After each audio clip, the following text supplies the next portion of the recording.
Mungkin ada 36 peradaban lain yang berkeliaran di Bima Sakti dan lebih dari 170 miliar galaksi di alam semesta yang bisa diamati. Kondisi untuk kehidupan ada di seluruh penjuru ruang angkasa, jadi di manakah semua orang?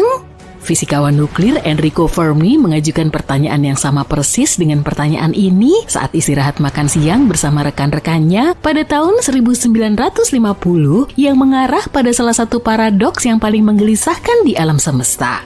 Meskipun kemungkinan besar ada peradaban luar angkasa, kita masih belum menemukan bukti yang jelas tentang mereka. Salah satu penjelasan yang mungkin datang dari hipotesis kebun binatang. Hipotesis ini menyatakan bahwa masyarakat makhluk luar angkasa yang maju sudah ada dan tahu persis siapa kita dan di mana kita berada, tapi sengaja memilih untuk tetap bersembunyi. Mereka hanya mengamati perilaku unik manusia seolah-olah kita berada di semacam taman marga satwa kosmik, tapi niat mereka bisa jadi jauh lebih kelam.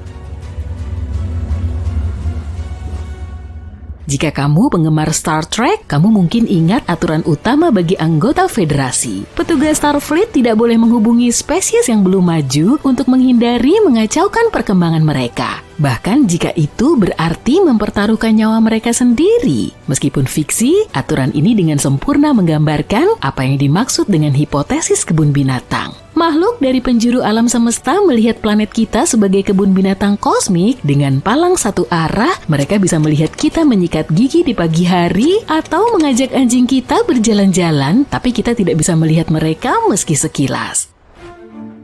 Dalam teori ini, bentuk kehidupan non-terestrial sengaja menjaga jarak dengan kita, berpegang pada kesepakatan kebijakan lepas tangan di lingkungan kosmik yang luas. Sepertinya semua makhluk super pintar itu setuju bahwa kita perlu memiliki kebebasan untuk membentuk masa depan dan takdir kita sendiri, mengikuti jalur perkembangan kita sendiri tanpa kontaminasi dari luar. Idenya adalah bahwa peradaban super canggih ini bisa jadi berada 500 juta tahun di depan kita yang akan menjelaskan mengapa kita belum melihat tanda-tanda keberadaan mereka. Dan mungkin memang lebih baik seperti itu karena manusia pada akhirnya bisa dihancurkan atau bahkan berasimilasi dengan kekuatan kosmik yang baru ini. Gaya Independence Day. Meskipun hal-hal seperti pergi ke museum seni mungkin menarik bagi kita, makhluk luar angkasa mungkin tidak akan terlalu senang melihat kita memandangi lukisan Mona Lisa selama berjam-jam. Budaya antar planet mungkin lebih suka membeli tiket untuk diam-diam mengamati bagaimana kita mengembangkan teknologi baru seperti satelit ultramodern. Menurut teori kebun binatang, mereka tidak bisa menjangkau kita sampai kita mencapai tingkat perkembangan tertentu. Jadi meningkatkan teknologi dan kebijaksanaan kita menjadi satu-satunya cara untuk menunjukkan kepada mereka bahwa kita sudah cukup dewasa dan tidak memerlukan pengasuhan pesawat luar angkasa mereka lagi. Ada beberapa alasan mengapa sulit untuk mempercayai hipotesis kebun binatang. Maksudku, oke, makhluk luar angkasa mungkin tidak mengunjungi atau menjangkau kita karena kita belum terlalu maju. Tapi sulit untuk menjelaskan mengapa mereka terus mengabaikan semua upaya kita untuk berkomunikasi. Bahkan jika penjaga kebun binatang berusaha sebaik mungkin untuk tidak mengganggu kehidupan dan perilaku hewan, aku yakin mereka tidak bisa mengabaikan beruang yang berbicara dengan bahasa Inggris yang keras dan jelas tentang keinginannya untuk berkomunikasi. Jadi itulah alasan mengapa manusia terus mencoba dan mencoba memancing reaksi dari penghuni planet lain dengan menggunakan sinyal radio. Pada tahun 2017, di sebuah lembah yang berjarak 8 mil di sebelah tenggara kota Tromsø di Norwegia, sebuah antena radar memancarkan musik elektronik yang dikomposisikan secara khusus kepada calon pendengar intergalaksi. Target pendengarnya berada di GJ273 yang juga dikenal sebagai bintang Lyten. Bintang ini merupakan katai merah kerdil yang terletak 12 tahun cahaya dari tata surya. Karena gelombang radio merambat dengan kecepatan cahaya, kita harus menunggu lebih dari 2 dekade sebelum mendapatkan jawabannya. Tapi masalah utama dengan gelombang radio adalah kita tidak tahu kemana harus mencari dan peradaban mungkin berada sejauh 17.000 tahun cahaya. Ditambah lagi, kita tidak tahu frekuensi radio mana yang digunakan makhluk luar angkasa untuk mengobrol.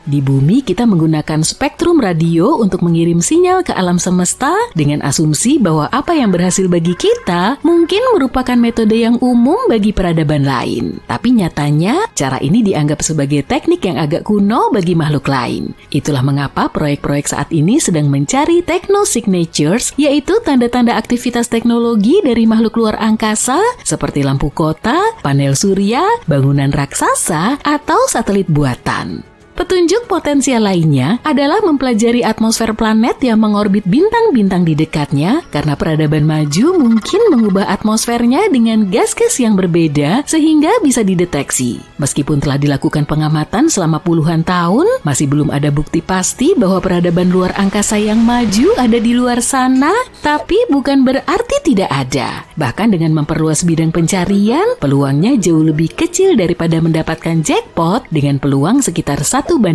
miliar untuk menemukan peradaban maju dalam jarak tertentu dari bumi.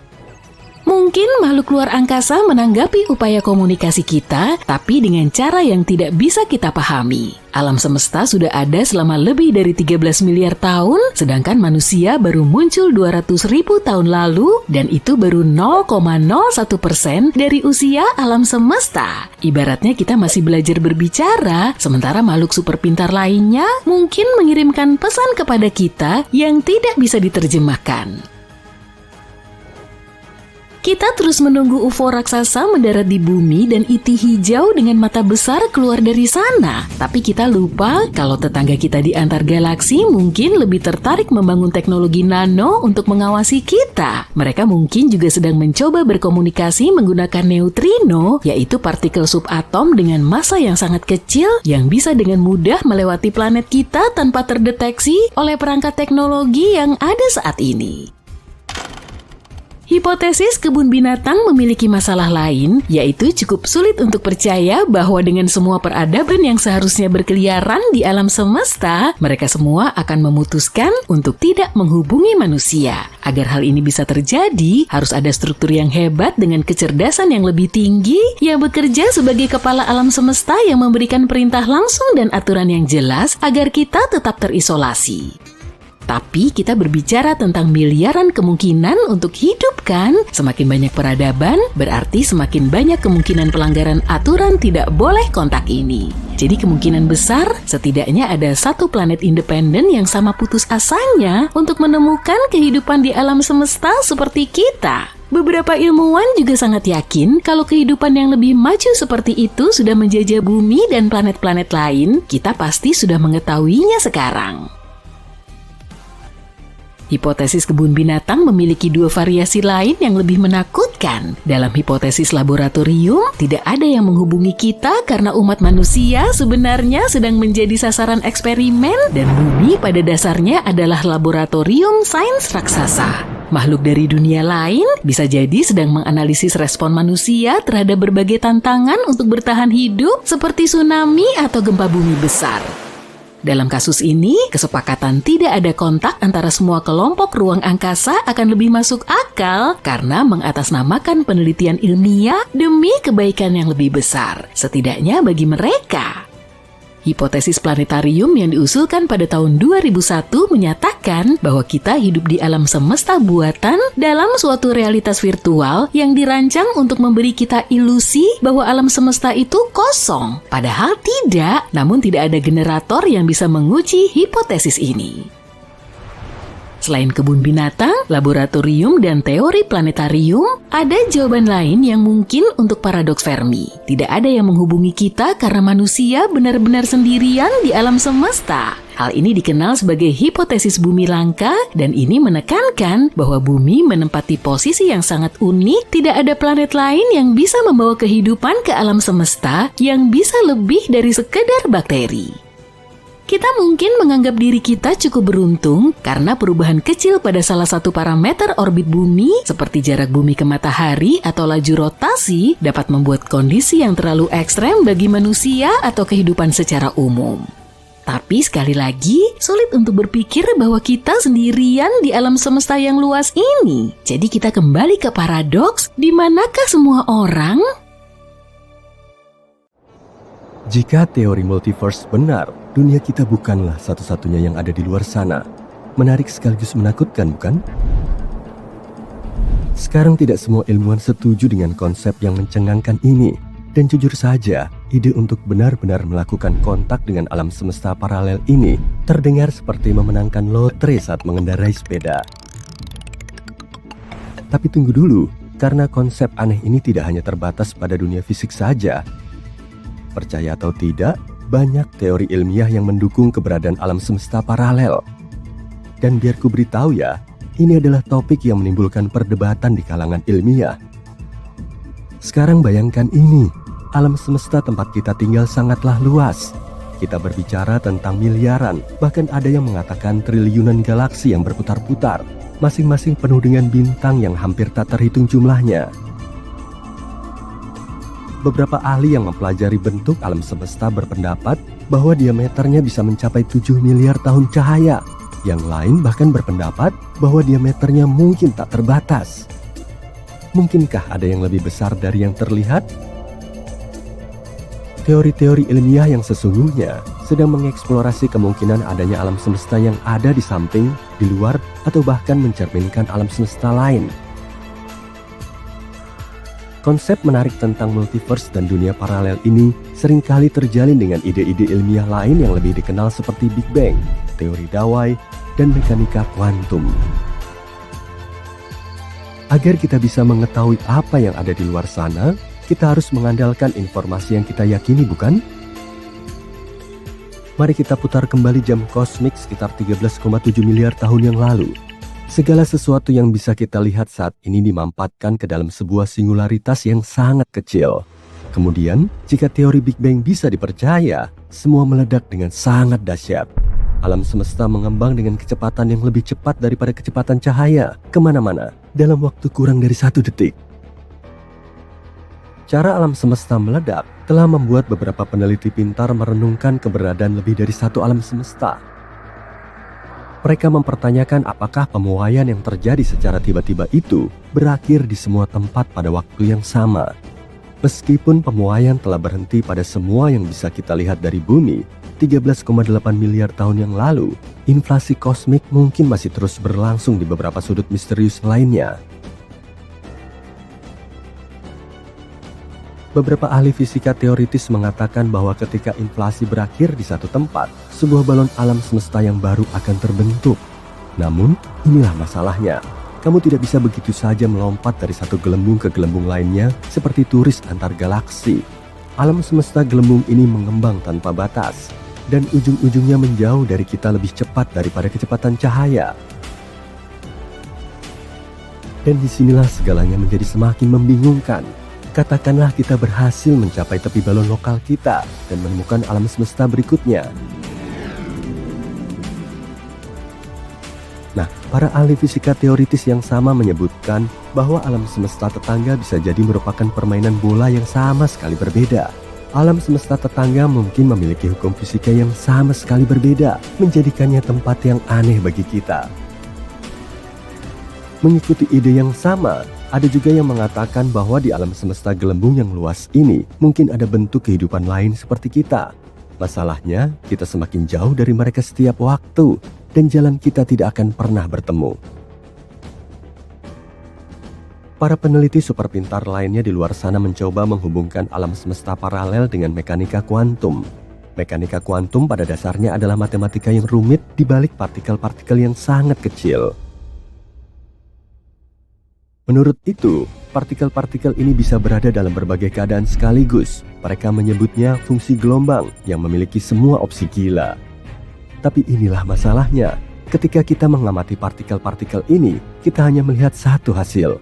Alam semesta seperti bermain petak umpet dengan kita. Sekarang ada teori yang disebut teori banyak dunia yang mengatakan bahwa setiap kali kita mengamati satu hasil, alam semesta lain muncul di mana hasil yang berbeda menjadi nyata. Ini seperti alam semesta kita yang bertindak sebagai pohon raksasa yang terus-menerus bercabang menjadi versi yang tak terhitung jumlahnya. Alam semesta alternatif ini tidak dapat bercampur, jadi kamu tidak akan tahu jika ada banyak kamu lain yang menjalani kehidupan yang sedikit atau sama sekali berbeda. Teori banyak dunia ini cukup berani dan agak sulit untuk dibuktikan atau dibantah. Dan itu tidak bagus untuk ilmu pengetahuan karena para ilmuwan senang menguji dan bereksperimen dengan ide-ide mereka. Tetapi jika ada ruang tanpa batas di luar sana, mengapa tidak ada alam semesta tanpa batas juga? Coba bayangkan alam semesta sebagai taman bermain kosmik raksasa. Beberapa ahli percaya bahwa jika alam semesta ini memang tidak pernah berakhir, maka hanya ada sejumlah cara untuk menyusun blok-blok penyusunnya. Pada akhirnya, mereka harus mengulang pola-pola tertentu. Jika hal ini benar, maka mungkin saja di suatu tempat di luar sana ada versi lain dari dirimu yang menjalani kehidupan yang sama persis. Bahkan sampai pada makanan yang kamu santap saat makan siang kemarin. Apakah kita pernah memiliki bukti tentang alam semesta paralel ini? Ya, ada yang bilang sudah ada. Pernahkah kamu mendengar kisah pria misterius dari Tauret? Ini adalah kisah tentang seorang pria yang berakhir di bandara Jepang dan mengatakan bahwa dia berasal dari negara yang sama sekali tidak dikenal, bernama Tauret. Sekarang, beberapa orang berpikir bahwa itu adalah bukti perjalanan waktu, sementara yang lain percaya bahwa itu adalah bukti bahwa dia berasal dari alam semesta yang berbeda. Meskipun kamu ingin mempercayai bahwa cerita ini benar adanya, namun yang sulit adalah tempat Tauret ini. Ada alasan mengapa kamu belum pernah mendengarnya. Tidak ada Tauret yang bisa ditemukan, baik di masa sekarang atau di tahun 1950-an ketika insiden ini terjadi. Setelah insiden di bandara, pria itu menghilang begitu saja sehari setelah tiba di Jepang. Hilang untuk selamanya. Mari kita kembali ke hari yang menentukan di bulan Juli 1954 ketika pria dari Tauret diduga mendarat di Tokyo. Deskripsi menggambarkannya sebagai pria berjenggot dan berbahasa Prancis. Tidak ada yang terlalu aneh sejauh ini, bukan? Tergantung pada siapa yang menceritakannya, segalanya mulai sedikit berbeda. Dalam satu versi, ketika pria itu menyerahkan paspornya untuk dicap, mata petugas Jepang melotot. Meskipun paspornya terlihat sah, negara yang tercantum sebagai Tauret tidak dikenali oleh siapapun, termasuk petugas dan pejabat lainnya. Tentu saja, mereka membawa pengunjung Tauret kita pergi untuk sesi tanya jawab. Dalam versi lain, pria itu langsung mengatakan kepada petugas bahwa dia berasal dari Tauret dan menunjukkan paspornya ketika dia tidak mempercayainya. Pria dari Tauret kemudian mulai mencoba meyakinkan para petugas bahwa tanah kelahirannya adalah asli. Menurutnya, Tauret terletak di antara Prancis dan Spanyol dan sudah ada sejak 1000 tahun yang lalu. Untuk membuktikan pendapatnya, dia bahkan menunjukkan ke area di peta yang sesuai dengan kerajaan Andorra. Jelas saja keadaan berubah menjadi misterius. Para petugas memutuskan untuk menahan pria itu karena mencurigai dia mungkin akan melakukan hal yang tidak baik. Mereka menempatkannya di hotel terdekat untuk bermalam, tetapi tidak tanpa menempatkan 2 orang di luar kamarnya untuk mengawasi keadaan. Dapatkah kamu menebak apa yang terjadi selanjutnya? Tolong mainkan drumnya. Ketika para petugas muncul keesokan paginya, siap untuk melanjutkan penyelidikan mereka, pria itu telah lenyap tanpa jejak. Tidak ada tanda-tanda pelarian. Dan yang lebih membingungkan lagi, semua dokumen pribadinya secara ajaib juga lenyap. Bagaimana jika pria dari Tauret adalah seorang penjelajah waktu atau petualang antar galaksi? Beberapa orang bahkan telah mempelajari dunia fiksi ilmiah untuk menjelaskan kejadian aneh ini. Dan kamu tidak akan percaya dengan banyaknya orang di internet yang telah mengaitkannya sebagai bukti realitas alternatif. Salah satu ide yang paling aneh adalah bahwa pria itu secara tidak sengaja tersandung ke dimensi paralel dan berakhir di bandara Jepang. Di alam semesta paralel itu, ada bumi seperti bumi kita, tapi bukannya Andorra. Mereka menyebutnya Tauret di sana. Ide lain yang beredar adalah bahwa pria itu adalah penjelajah waktu dari masa depan. Maaf, aku tidak bisa menjelaskannya, tetapi penjelasan yang paling masuk akal untuk keseluruhan kisah pria dari Tauret adalah imajinasi seseorang yang menjadi liar. Karena ada banyak versi dari cerita yang sama, mungkin saja orang terus menambahkan detail yang tidak masuk akal pada kasus ini untuk membuatnya lebih sensasional. Keseluruhan kisah ini hanya menjadi legenda urban, Dan hanya ada sedikit atau bahkan tidak ada alasan untuk percaya bahwa kita pernah melihat penjelajah waktu atau penumpang antar galaksi di bumi. 1994, saat itu gelap, jadi tidak ada yang melihat dua siluet yang membuka pintu keluar darurat dari kompleks kubah kaca di Arizona yang dikenal sebagai Biosphere 2. Mereka bertekad untuk membebaskan 7 orang yang terkurung di dalamnya selama sebulan, mempertaruhkan nyawa mereka atas nama sains. Misi tersebut berhasil, namun mereka harus berhadapan dengan tuduhan masuk tanpa izin dan vandalisme. Pengacau itu adalah Abigail Elling dan Mark Van Tillo. Mereka adalah salah satu dari 8 iblis malang pertama yang tinggal di tempat itu sebagai kelinci percobaan. Dan mereka tidak ingin orang lain mengalami kengerian yang sama seperti yang mereka alami. $150 juta dihabiskan untuk melihat apakah manusia dapat menciptakan kondisi kehidupan yang cocok di planet lain seperti Mars. Untuk melakukan hal ini, para ilmuwan membangun dunia mini dengan lebih dari 3.000 spesies tanaman dan hewan. Biosphere 2 adalah habitat seluas 3 hektar yang tertutup rapat, lengkap dengan hutan hujan mini, pantai pribadi dengan terumbu karang, padang rumput sabana, rawa-rawa, dan bahkan gurun. Antara tahun 1991 hingga 1993, tidak ada yang bisa masuk atau keluar dari tempat itu. Kelompok yang terdiri dari 8 orang yang terkurung di dalam itu menyebut diri mereka Biosperians, mengenakan pakaian seperti Star Trek, menanam makanan mereka sendiri, dan menghirup udara mereka sendiri. Mereka memulai dengan harapan tinggi dan sarapan ala hotel bintang 5, namun keadaan berubah menjadi lebih kelam setelah beberapa bulan.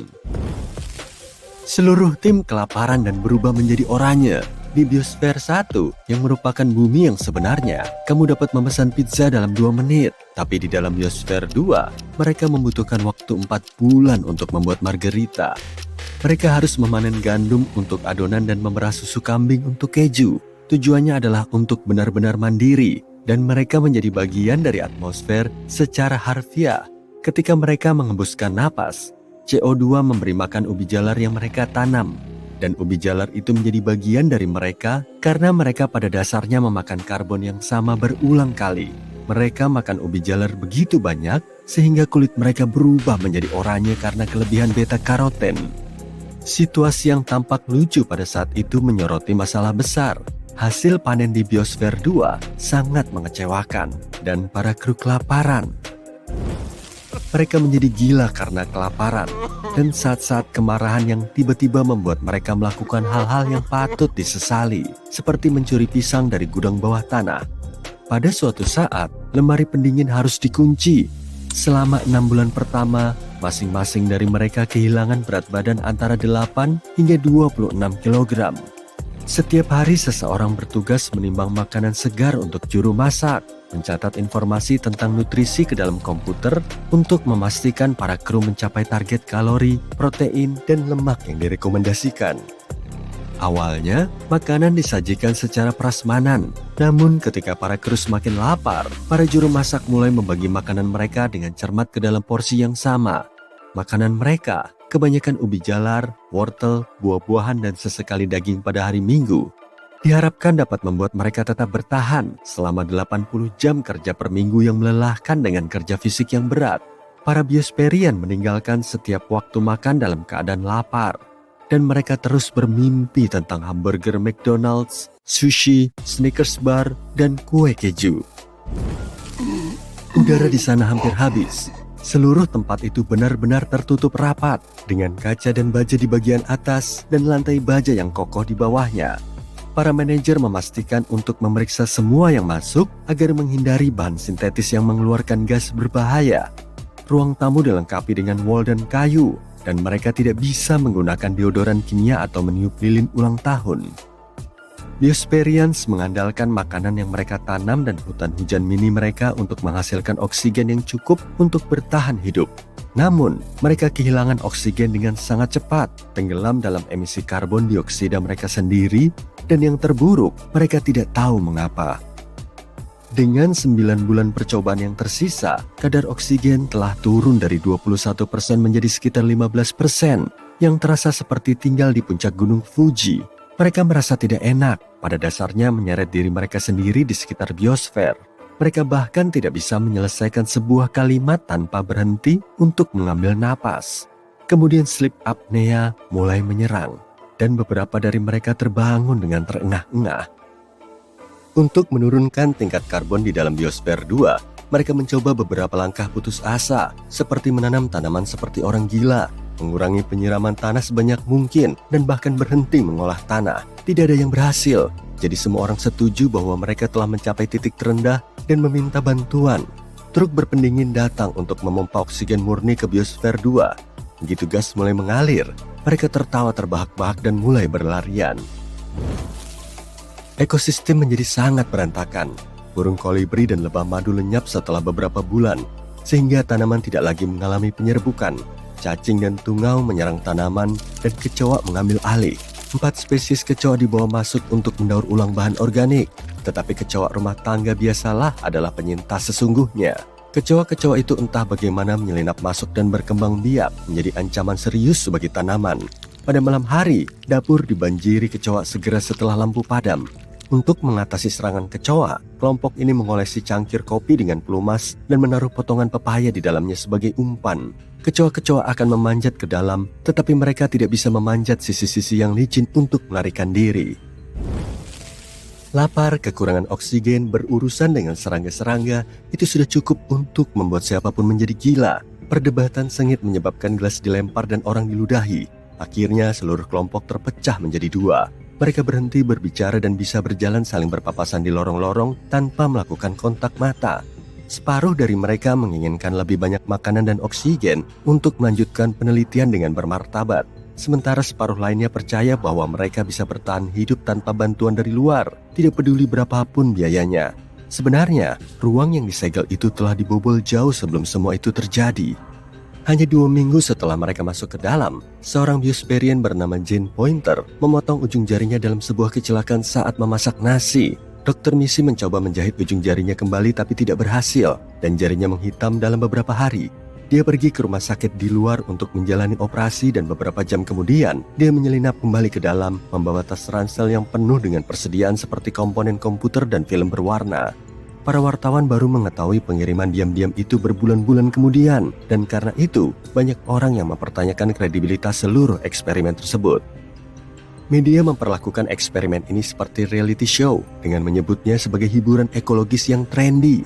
Berita utama di seluruh dunia membuat seolah-olah mereka berada di ambang kehilangan nyawa. Sampai-sampai keluarga mereka khawatir dan menelepon biospherians untuk memeriksa apakah mereka benar-benar baik-baik saja. Kelompok ini merasa seperti berada di kebun binatang manusia, dengan turis-turis yang datang dari jauh untuk mengintip ke dalam kandang kaca. Dalam 6 bulan pertama saja, lebih dari 150.000 orang mengunjungi tempat itu. Biosfer 2 akhirnya menjadi lelucon budaya pop, menginspirasi film komedi berjudul Biodome dan beberapa dekade sketsa lucu. Kamu mungkin bertanya-tanya mengapa tidak ada satupun dari mereka yang berhenti dari eksperimen dan keluar dari pintu depan. Ya, tidak ada satupun dari para pecinta lingkungan yang ingin menjadi orang pertama yang mengakui bahwa hal ini terlalu berat untuk ditangani. Ditambah lagi, mereka semua masih berharap bahwa mereka bisa memecahkan teka-teki membangun bumi nomor 2. Pada akhirnya, mereka berhasil menemukan 7 ton oksigen yang hilang. Oksigen tersebut telah diserap oleh beton. Meskipun terengah-engah sepanjang waktu mungkin tampak seperti tantangan terbesar yang mereka hadapi, para biospherians mengatakan bahwa belajar bagaimana menghadapi orang-orang di lingkungan tertutup lebih sulit lagi.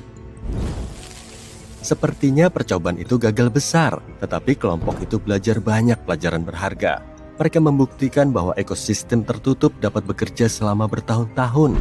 Mereka berkontribusi pada penelitian tentang restorasi terumbu karang, dan peternakan mereka menunjukkan bahwa produktivitas tinggi dan daur ulang nutrisi penuh dapat dicapai tanpa bahan kimia beracun. Jika kamu bertanya-tanya, ini bukanlah akhir dari kompleks kaca. Misi kedua di dalam Biosfer 2 berlangsung pada bulan Maret 1994. Sekarang, kamu bisa kembali ke awal video untuk memahami bagaimana hal itu berhasil. Ruro, mungkin ada alam semesta lain seperti bayangan cermin gelap alam semesta kita di mana waktu mengalir secara terbalik. Dunia yang terbalik ini mungkin juga merupakan sumber materi gelap, substansi tak kasat mata yang ada di alam semesta kita. Mungkin juga ada lebih banyak alam semesta di luar sana, di mana salinan persis dirimu bangun pagi ini, tapi dia memilih kaos putih dan bukan kaos merah, dan jalan hidupnya sama sekali berbeda. Tapi mari kita mulai dengan materi gelap yang sulit dipahami ini. Materi ini menyusun sebagian besar massa alam semesta, tapi kita tidak tahu persis apa fungsinya dan dari mana asalnya.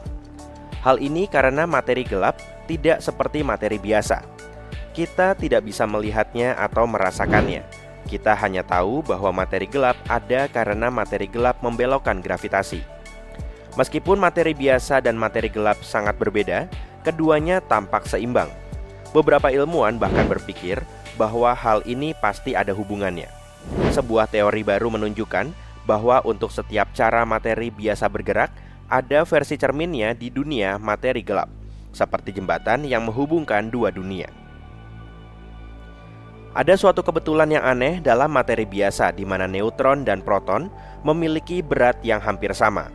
Hal ini memungkinkan keduanya untuk saling menempel dan membuat atom menjadi stabil, sehingga segala sesuatu yang dapat kita lihat dengan mata kita ada. Jika proton sedikit lebih berat, maka tidak akan ada keseimbangan dan atom tidak akan terbentuk. Di alam semesta cermin gelap, mungkin segala sesuatunya terjadi secara berbeda. Mungkin di sana, sesuatu yang setara dengan proton tidak berikatan dengan partikel lain, meninggalkan neutron yang kesepian yang bisa jadi merupakan sumber materi gelap.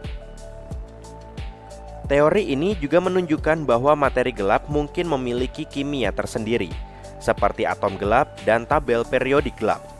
Selama ini, para ilmuwan percaya bahwa hanya ada satu jenis materi gelap. Meskipun partikel-partikel ini mirip dalam beberapa hal, seperti hampir tidak terlihat, partikel-partikel ini mungkin berbeda dalam hal ukuran, kecepatan, dan caranya mempengaruhi materi biasa. Jika gagasan ini benar, berarti ada interaksi antara alam semesta kita dan alam semesta cermin gelap di masa lalu. Mempelajari bagaimana elemen-elemen terbentuk di alam semesta dini bisa memberi kita petunjuk tentang hal ini. Gagasan tentang dunia yang terbalik ini telah memicu keingintahuan dan bahkan kebingungan dalam komunitas ilmiah dalam beberapa tahun terakhir. Para astronom menggunakan sebuah teori yang disebut model lambda CDM untuk menjelaskan komposisi dan perilaku alam semesta kita. Menurut teori ini, sebagian besar alam semesta terdiri dari dua hal, energi gelap dan materi gelap. Energi gelap seperti kekuatan pendorong yang membuat alam semesta mengembang lebih cepat. Materi gelap adalah benang tak kasat mata yang menarik benda-benda dengan gravitasinya bertindak seperti lem universal. Objek-objek biasa seperti bintang, planet, dan komet hanya merupakan bagian kecil dari keseluruhannya. Model ini juga memberitahu kita tentang Big Bang dan bagaimana segala sesuatu dimulai dari awal yang panas dan penuh sesak, dan bagaimana alam semesta terus bertumbuh dan berubah sejak saat itu. Meskipun model ini tampaknya benar dalam banyak hal, model ini tidak menjelaskan semua fenomena kosmik. Jika kamu menggambar model ini pada selembar kertas, maka akan terlihat seperti serangkaian pancake pipih yang ditumpuk di atas satu sama lain. Setiap pancake mewakili penampakan alam semesta pada titik waktu tertentu. Alam semesta kemarin berada di bawah alam semesta hari ini, tapi ukurannya sedikit lebih kecil. Pada akhirnya, kamu akan melihat bahwa sejarah alam semesta tampak seperti kerucut raksasa yang terbalik, dengan ujungnya yang sangat kecil adalah Big Bang. Di luar titik ini, kita tidak bisa melihat lebih jauh lagi dengan alat yang kita miliki. Jadi, kita tidak tahu apa yang ada di luar sana. Terlebih lagi, kita masih belum yakin apa yang terjadi sesaat setelah Big Bang.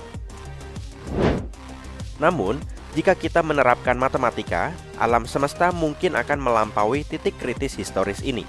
Artinya, alam semesta akan bergerak mundur, menciptakan kerucut cermin yang serupa, di mana waktu akan mengalir mundur, setidaknya dalam perspektif kita.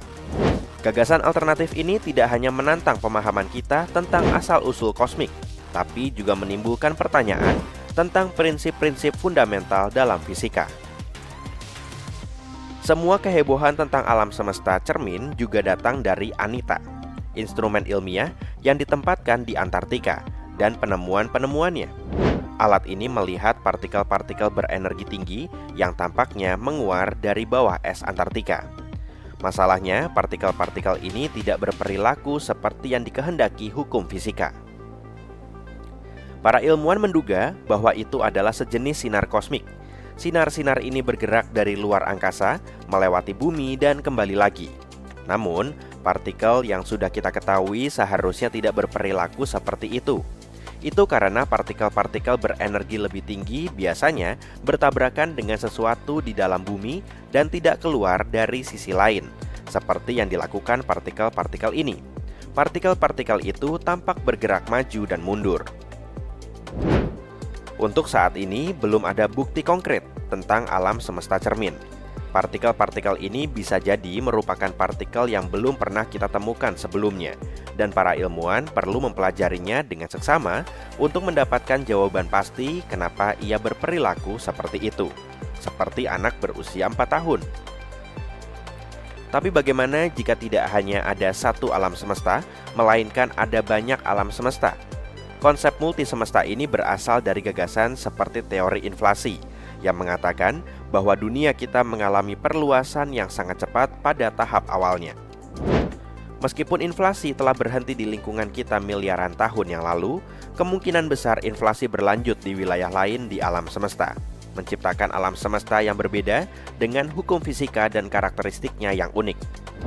Alam semesta kita adalah satu-satunya yang kita ketahui, yang bisa mendukung kehidupan. Kita memiliki bintang-bintang yang stabil, yang bisa memberikan panas dan kehangatan, misalnya, yang sangat penting bagi makhluk hidup untuk bisa bergerak. Kita juga memiliki banyak sekali elemen seperti karbon dan hidrogen, yang juga dibutuhkan untuk keberlangsungan kehidupan. Hipotesis multi semesta memberikan penjelasan kenapa alam semesta kita menunjukkan kondisi yang ramah terhadap kehidupan. Hipotesis ini menjelaskan bahwa ada banyak sekali alam semesta lain di luar sana, dengan kondisi yang berbeda-beda, sehingga keberadaan kehidupan di salah satu alam semesta tersebut menjadi lebih kecil kemungkinannya. Salah satu implikasi yang menarik dari teori multiverse adalah gagasan tentang doppelganger, yaitu salinan individu yang sama persis dengan yang ada di alam semesta paralel.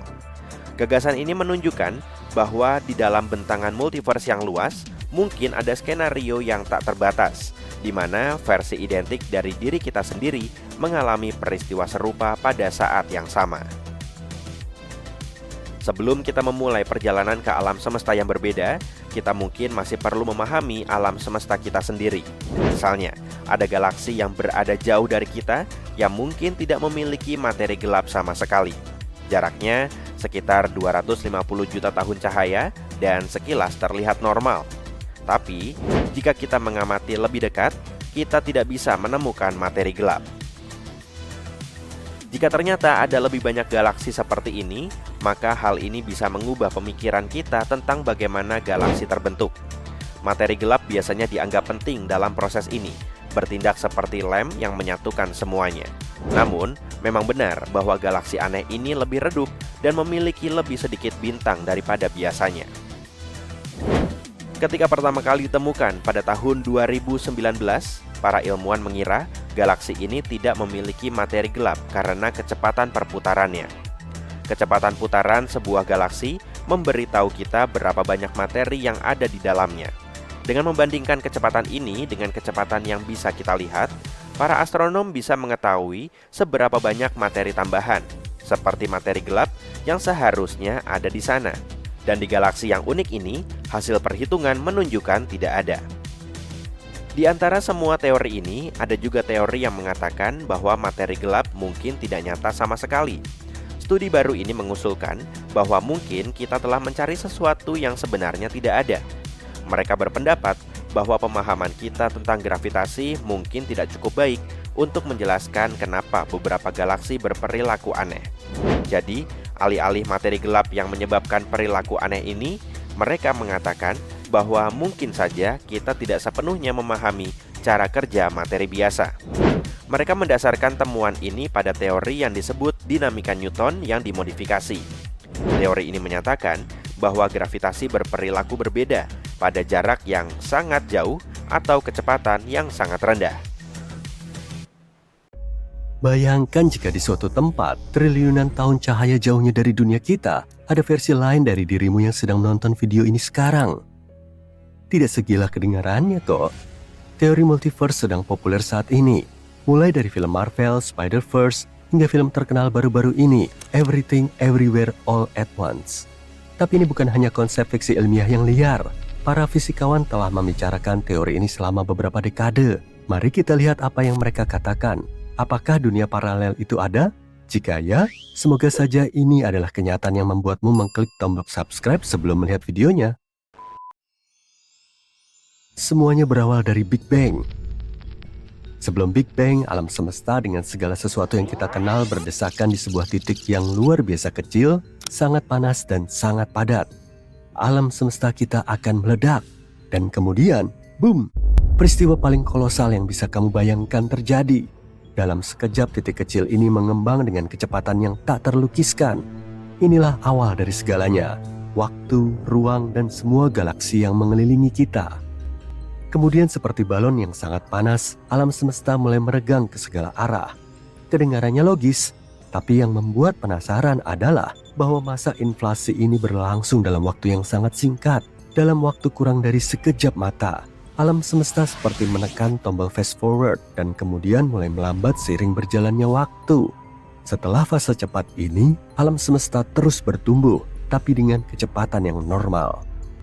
Ekspansi yang cepat ini disebut kosmologi inflasi. Kosmologi ini menjelaskan beberapa misteri besar tentang dunia kita. Menjelaskan mengapa dunia kita tampak sama di semua arah, mengapa radiasi latar belakang tersebar secara merata, mengapa galaksi-galaksi berada di tempatnya, dan seterusnya. Detail cara kerja inflasi kosmik ini masih sedikit misterius, tapi para ilmuwan sedang mengupayakannya, dan teorinya sendiri sudah diterima secara universal. Namun tidak selalu seperti itu. Bagi para ilmuwan, ide ini terdengar seperti fiksi ilmiah yang gila pada awalnya. Namun teori ini menjelaskan banyak hal sehingga para ilmuwan tidak punya pilihan lain selain memperhatikannya. Namun keanehan awalnya hanyalah permulaan. Menurut teori ini, inflasi mungkin tidak hanya terjadi sekali. Inflasi bisa saja terjadi berulang kali, bahkan mungkin tanpa henti.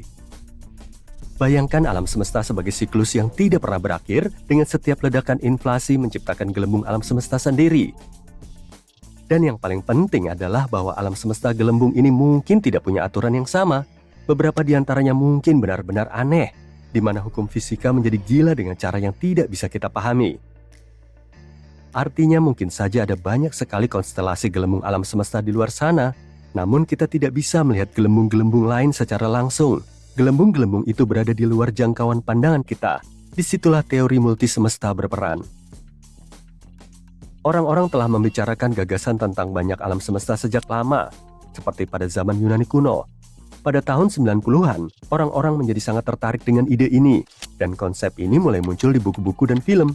Akibatnya para ilmuwan mulai membicarakannya lebih banyak lagi dalam diskusi ilmiah dan artikel jurnal, dan saat ini banyak ilmuwan dan filsuf yang tertarik. Masalahnya tidak ada bukti yang kuat menunjukkan bahwa alam semesta lain itu benar-benar ada. Ini bukan teori yang sudah terbukti atau dikonfirmasi, bahkan bukan teori sama sekali. Hanya sebuah hipotesis, sekumpulan pemikiran menarik yang disatukan. Sebelum kita menarik kesimpulan, kita membutuhkan lebih banyak petunjuk dan bukti. Dan sayangnya sulit untuk menemukan bukti dunia paralel jika kita tidak bisa hidup atau melihat dunia kita sendiri. Itulah sebabnya banyak ilmuwan percaya bahwa dunia paralel itu tidak nyata.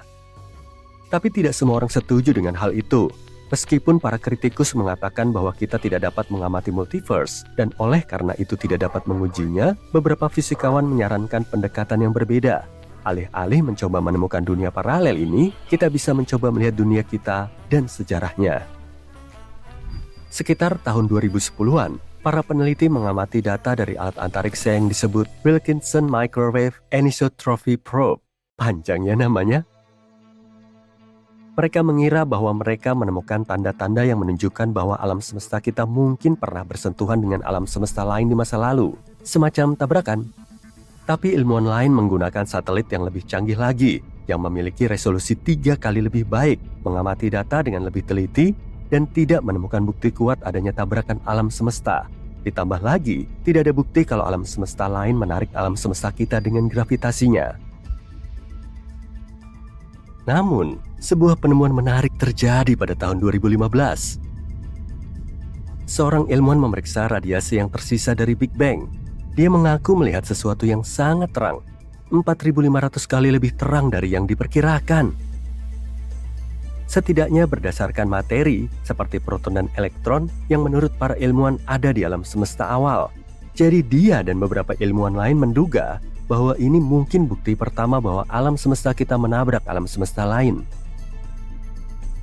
Tapi mari kita asumsikan bahwa itu memang ada. Multiverse bukanlah tentang keputusan manusia yang menciptakan garis waktu alternatif. Dalam mekanika kuantum, bukan keputusan manusia yang membagi segala sesuatu menjadi dunia paralel, tapi pengukuran partikel subatom. Jadi jika kita melihat teori ini secara ilmiah, dunia lain berada miliaran tahun cahaya jauhnya. Dan apa yang terjadi di sana tidak akan ada hubungannya dengan pilihan kita sehari-hari. Jadi seperti apa bentuknya? Max Tegmark misalnya berbicara tentang 4 tingkat alam semesta dan multiverse. Level 1 adalah perpanjangan dari dunia kita. Alam semesta kita adalah tempat yang luas, dan di alam semesta yang tak terbatas akan ada potongan-potongan yang tak terbatas seperti dunia kita, masing-masing dengan ceritanya sendiri. Sebagian besar potongan-potongan ini mungkin terlihat berbeda dari dunia kita, tapi karena jumlahnya sangat banyak, beberapa mungkin terlihat seperti dunia kita, tapi jaraknya sangat-sangat jauh. Level 2 adalah alam semesta dengan konstanta fisik yang berbeda. Gagasan ini mengatakan bahwa alam semesta kita adalah bagian dari ruang yang jauh lebih besar tempat gelembung-gelembung terbentuk. Setiap gelembung mungkin memiliki aturannya sendiri, seperti hukum fisika yang berbeda. Level 3 adalah interpretasi banyak dunia dari mekanika kuantum. Yang ini sedikit rumit. Dalam dunia kuantum, banyak hal bisa menjadi aneh. Bayangkan kamu melempar dadu. Setiap angka yang muncul dapat menciptakan alam semesta yang terpisah. Jadi jika kamu melempar dadu dan mendapatkan angka 3 di alam semesta lain, angka itu akan menjadi 6 dan seterusnya. Ya, aku pusing. Ide ini menunjukkan bahwa setiap hasil yang mungkin terjadi dalam peristiwa kuantum menciptakan alam semesta yang sama sekali baru. Dan level 4 adalah ensemble pamungkas. Level ini menjadi sangat abstrak. Dikatakan bahwa segala sesuatu, setiap alam semesta atau realitas yang mungkin dapat dijelaskan dengan menggunakan matematika. Andai aku tidak pernah ketiduran pas pelajaran aljabar. Bayangkan semua persamaan matematika yang berbeda yang menggambarkan setiap kemungkinan alam semesta. Tingkat ini mengatakan bahwa setiap persamaan matematika yang dapat menggambarkan alam semesta benar-benar ada. Dan semuanya nyata dengan caranya masing-masing. Stephen Hawking adalah seorang pendukung interpretasi banyak dunia tingkat 3. Ini adalah salah satu teori terakhirnya sebelum dia meninggal dunia. Dia meramalkan bahwa alam semesta ini terbatas dan jauh lebih sederhana daripada yang dikatakan oleh banyak teori saat ini tentang Big Bang. Menurut Hawking, alam semesta seperti sistem kuantum raksasa, sebuah lautan kemungkinan dan probabilitas. Dalam pandangan ini, setiap hasil dari sejarah alam semesta dimainkan dalam eksistensi paralel. Dan kita sebagai pengamat memainkan peran penting. Keberadaan kita dan apa yang kita amati menurut Hawking secara aktif membentuk alam semesta yang kita lihat. Sederhananya, alam semesta adalah sebuah kanvas dan kita semua adalah pelukisnya. Kedengarannya sangat keren dan gila, tapi ya, banyak hal dalam ilmu pengetahuan yang dianggap gila sebelum akhirnya terbukti benar. Jadi apakah ada salinan dirimu yang lain di suatu tempat sedang menonton video ini dan yang baru saja menekan tombol suka? Siapa yang tahu? Kalau memang ada salinan diri kita yang tak terbatas, para ilmuwan berasumsi bahwa kita mungkin seperti kembar identik, berbagi asal-usul yang sama dan dimulai dari satu hal, tapi kemudian berkembang menjadi orang yang terpisah dan berbeda. Dan jika dunia-dunia ini ada, mungkin kita bisa mengunjunginya suatu hari nanti. Mungkin ada beberapa hubungan di antara kita, sesuatu yang memungkinkan perjalanan antar dimensi, misalnya lubang cacing. Apapun kebenarannya, mari kita berharap suatu hari nanti kita akan menemukannya. Sampai saat itu tiba, tetaplah penasaran.